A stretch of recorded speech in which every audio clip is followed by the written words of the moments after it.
All right, Tim's stat deep dive. My girl. Good to have Kat back in the game. Good. Oh, she's good. She's damn good. I'm in it today. She knew that I needed it this week. Let's start with Nicho Hynes. Talk to me.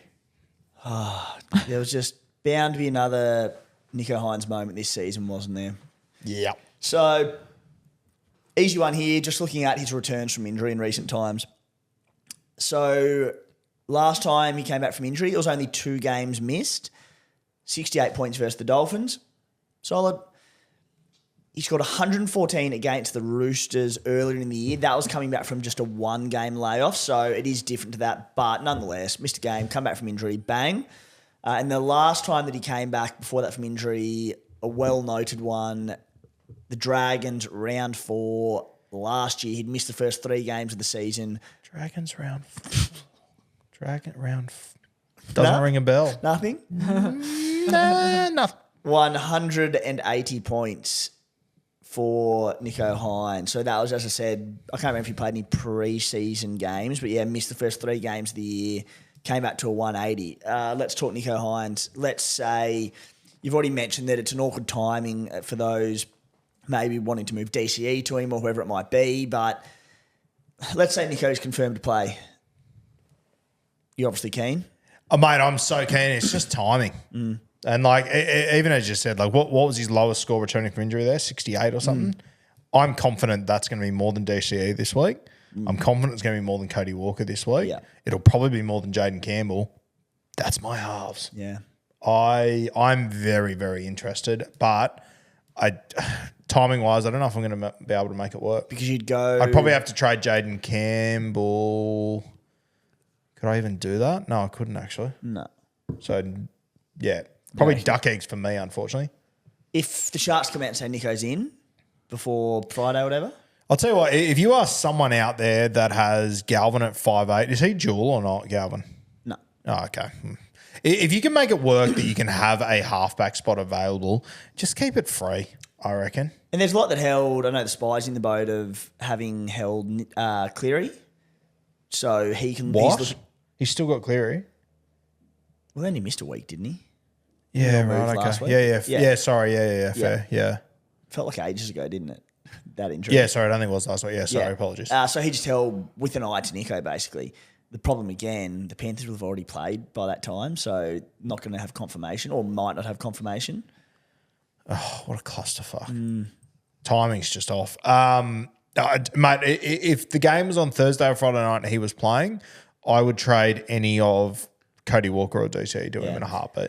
To be fair, like the Sharks could come out before then and say, like, he's in. So, especially by Manly play 6 p.m. Friday, I think. So, if by then they come out and do it, you never know. The thing I wonder, Timmy, is I was going to say, I mean, the Roosters play after them, don't they? So they won't know the Roosters' result too, trying to get a top. Yeah, I don't know. It's just unfortunate the way that it's all played out. All right, let's move to Daniel Tupou. Big game last week, mate. Doesn't have Gluhan Suali inside him this week, which helps. In a wild world, I would rather Stili Tupanua at centre than Michael Jennings as a draft owner of Tupou. But anyway, what do you got for me? Yeah, I don't mind Jennings there for him. He's got some pretty deft little touch there, little tip on, so I think that's okay. And Tupou, much like Gagai for me, is just one that I always talk about, I always rap, never own. So 9 games he's played since round 15. He's averaged 78.78 in that time. The run home, obviously very soft draw to, well, God, who knows what the Raiders are going to turn up this week. I don't think it's that soft, personally. What I said last night to the Spy is that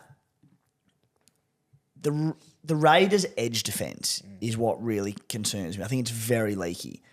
Penrith aren't using their edges very well at the moment. Yeah. A lot of that, what they do is off like the back rows or in tight around the ruck. And you look at the wingers. The wingers just aren't scoring that many tries. I know, I'm aware Laurie had like 4 linebacks last week, but they lost. It was a big upset. The 2 weeks before that, 2 of the best ball movers in the competition are the Cowboys and the Seagulls, going side to side.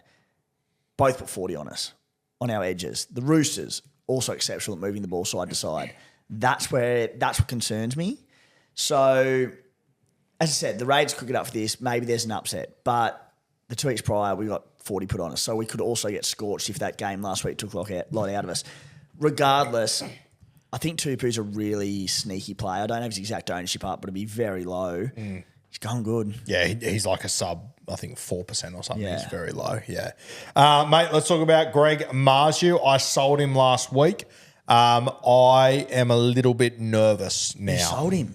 I went to Gagai, which netted me 100 points. So I think great worst move, case yeah. scenario, I won't go under. But I reckon Greg now, as I've said for the last month, when he's got Bradman Best inside him in a strike centre, he'll do well, I think. Here come the Stals. I didn't realise you traded him to Gagai. Yeah. Okay, that's exciting.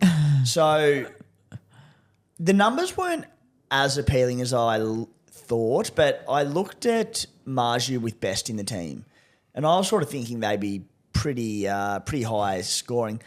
This season, it was 9 or 10 or 11 games or something. Might have even been a couple more. 58.9 average with Best in the team, which is solid, but probably not as high as I thought. I suppose the different tier is the Knights are playing some really good footy. They've got 2 soft games to come at home. Like, prior to Best getting named, the Knights had just become a right edge team. Like, and Gagai, to your credit, was a masterstroke. Best back in, it changes a lot. And like, I think Ponga and Best and are like bloody thick as thieves. And just whenever Best plays, he just looks to go left more, Ponga, doesn't he? Very enticing. The thing is, well, and I've been saying it the last few weeks, like, mate, like if you watch Dylan Lucas closely, he doesn't even hold the ball in 2 hands. He catches it, he puts it on the arm, and he goes, which I'm fine with. That's his role. But from a Supercoach point of view, it was really fucking up Greg. Like he's had 1 attacking opportunity in the last 3 weeks, and it wasn't last week, it was the week before when he scored, and he looked fucking untouchable. I reckon with Bradman back in, I reckon he'll do well. And as you said, 58 average with Bradman, sure. If I could have a filter on his average with Bradman Best inside him on Sunday afternoons in Newcastle. Soft matchups. I really like Marzhew for the run home. Yeah, so that big factor there. So that really excites me. Going up against the Dolphins, the Titans' better defensive edge. However, we saw last week, it was that right edge of the Titans of 4 and out there, and would have been Brimson or someone out there, Jojo Feeder. They're the ones who got absolutely torn up by Tilly Tupanua. So if the Titans don't turn up, which they haven't for a while now, I don't think it really matters that much. Let's talk about Dane Gagai. I'm obviously a reasonably big fan. Obviously, the left edge for the Newcastle Knights will get more ball. I'm still pretty confident Gagai scores well, though. Talk to me. Yeah, if you didn't beat me to the punch a week earlier, I'd nearly get him in. But obviously, I'm not going to copy you with that one. But he looks a really, even with Best back, still a good investment. And we just rattle this shit off all the time, don't we? So a low score this season of 42 points. Hasn't scored under 48 since round 6. Backed up that 96 against the Sharkies with 137 on the weekend. Owned by 4.2% of top-ranked teams. Just a really good play to end the season. Hasn't gone below, what'd you say, below 48 or? Well, he's got a low score of 42 this season. Hasn't gone under 48 since round 6. That is outrageous for a CTW. Oh, that's delicious. Base of 38. Bust tackles for fun. Gee, like, again, credit to you for jumping on when you did, but you just sit there and go, why is it taking this long? What? Why is he not spoken about more? I don't know. Like, yeah, bizarre. I think just because he's getting on a bit and he's getting older, you're like, oh, there's got to be a regression or whatever. It's like, well, no, there doesn't. Mate, I felt that way about him at South Sydney. I know. Feels like half a decade ago. He's getting better. Wild. Okay, let's talk about Edwards and Drinky, open bracket turbo, closed bracket. Talk to me. What do we got? The turbo was just to remind myself where I was going here. General conversation, probably one more for next week. But as I said, I think it's the Cowboys beat the Storm, which they absolutely should. And if if the Dogs beat Manly, I don't believe that Manly can finish 5th or 6th and get that home semi. They'll be locked into 7th or 8th. It just could lead to mass rest by Manly next week because these players have been up for a long time. And the key one there is Tom Trbojevic. If they aren't playing for a home semi, I think they would be mad to play Tom Trbojevic next week. That being said, if they could fall to 8th, it could mean they play the Doggies week 1 of finals as opposed to the Cowboys. You'd want to be playing the Cowboys, I think, not the Doggies, the way the Dogs are going. However, regardless, I think it's a decent chance that if those results pan out the way they potentially will, Turbo could get rested. It just brings into to the prospect of those two blokes. Drinky's more of a this week option, but you wouldn't do it. But Dylan Edwards. So the Panthers have 2 games to come, both at home. They are against the Bunnies, and then next week is... Who they got next week? Titans. Awesome matchups. Dylan Edwards kicking goals. Penrith coming off 2 losses. Drinky has the Dogs next week, which is tricky. But... Yeah, but I reckon there's every chance they could rest as well. Cows? No, the Dogs. Dogs potentially, yeah. If they're locked into a home final. Like you might find that Drinky gets a weekend Melbourne Storm in North Queensland this weekend and then a weekend Canterbury the next week.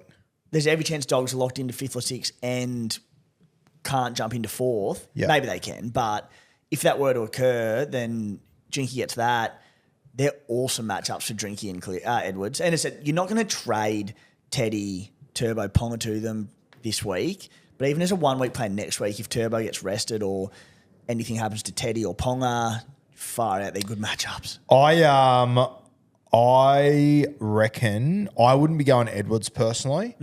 He's injured at the moment. He's carrying something, and I think you can just eyeball that and see it. And I think that if they do get him fronting games or anything, I think he'll be the first one taken off. From what I've gathered, I think he's a chance to get rested next week still, even though they're playing for plenty. Because he's not 100%.